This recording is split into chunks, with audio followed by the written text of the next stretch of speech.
वो बहुत जल्द एक जंगजू भेजेगा जो पूरी दुनिया में इस्लाम का परचम बुलंद करेगा। अर्तुगरुल गाजी, जिसने पाकिस्तान में अपनी मकबूलियत के झंडे गाड़ दिए। तेरा खेल खत्म हो चुका है इब्लीस। अल्लाह ने उसे पहले ही फतह के लिए चुन रखा है। वो आवाजें जिन्होंने इसे उर्दू में ढाला। मुझसे अब और इंतजार नहीं होता।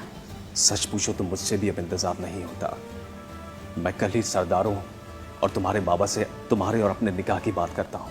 और तुर्की अर्तुगरुल को पाकिस्तानी अर्तुगरुल बना दिया। बहुत मेहनत की है। अर्तुगरुल जो है पाकिस्तान आकर हीरो बना है। मुझे लोग अहमद से ज्यादा टाइटूस के नाम से जानते हैं। सुलेमान शाह की तरफ से सबको ईद मुबारक। ईद मुबारक। करेंगे उन चेहरों से मुलाकात। देखना ना भूलिएगा, सिर्फ पीटीवी पर।